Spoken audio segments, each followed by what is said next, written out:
Welcome back to another Old Pass Road Crew. We are continuing our study on the history of the New Testament.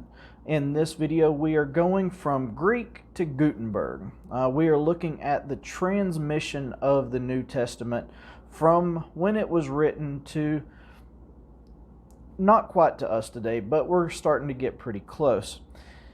In the last video, we talked about how the official recognition date of the canon wasn't until 382 AD.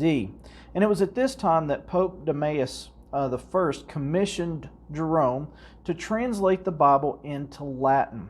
That should cause us to ask the question, if Jerome was translating it into Latin, what was he translating from? What were the earliest manuscripts written in, and what did Jerome have that he was using for his translation?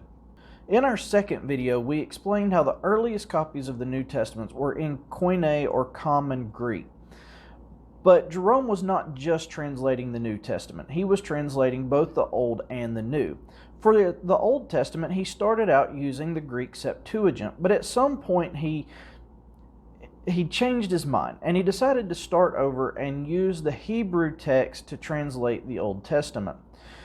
We also know that he used Old Latin manuscripts, so manuscripts that had already been translated from Koine into Old Latin in his translation of the Gospels. Outside of the Gospels, we don't know how much Jerome himself translated of the New Testament. We do know that another translator took over and did some of this translating. And this new translator, instead of using the Old Latin to translate into the New or Modern Latin, he actually used Greek Alexandrian manuscripts. Most of the New Testament, we believe, was written by or translated by this other translator from these Alexandrian scripts.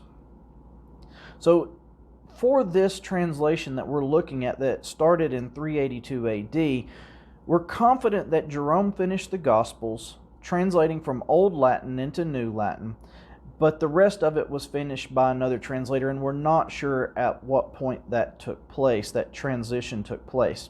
This edition that we're talking about, that Jerome started, was completed in 410 AD, and it's what we call now the Latin Vulgate.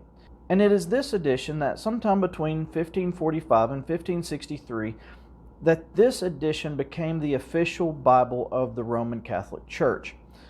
It remained the official Bible of the Catholic Church until 1592 with the publication of the Clementine edition of the Vulgate, just an updated Latin Vulgate there. Stepping back, besides the Koine Greek and the Old Latin, there were also manuscripts that had been translated into Syriac, Slavic, Gothic, Coptic, Ethiopic, and Armenian. So we have manuscripts written and that had been translated into many different languages around this period of time. Another thing that you need to keep in mind, especially as we come into the next video, is that the Eastern Church, that which we know as the Eastern Orthodox, never changed to Latin. They were always native Greek speakers, so they continued to use the Greek text. So again, that's just something you need to keep in mind for the next video. I know I've thrown a lot at you in the last few videos, so it might help to see this in a timeline. So if we look at this on a timeline, what we see is between 45 and 96 AD, the original text of what we have as the New Testament was written. By 110, which is just a few years after the last book was written, we see that early church fathers were quoting these as scriptures. At 382, it received official acceptance, and the commission for a modern Latin translation was issued, that being completed in 410, being the Vulgate.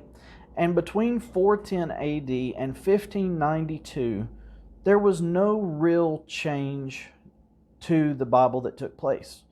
What Jerome and his contemporary there translated is what was used between 410 and 1592 until the update with the Clementine Vulgate.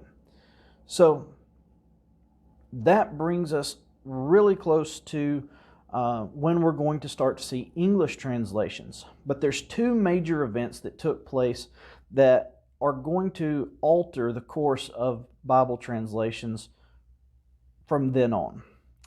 The first one of these major events took place right before the turn of the century in 1493. This would forever change the Bible, at least the production of the Bible. And what this was the brainchild of a man named Johannes Gutenberg with his Gutenberg printing press. The very first thing that Johannes Gutenberg printed on his new printing press was a Vulgate copy of the Bible. The next major event that would forever change the course of biblical translations began just about 24 years later. In 1517, there was a Roman Catholic priest who was disturbed by some of the things that he was hearing and decided it was time to have a serious conversation about the direction of the Catholic Church. He decided to put an advertisement for a scholarly debate about some of these issues, and he advertised that debate by nailing his 95 Thesis on the door of the church at Wittenberg. This discussion that he would start would lead to his conviction of a principle we now call sola scriptura, or scripture alone.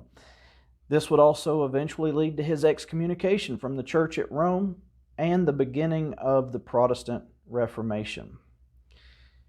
That's where we need to stop this video.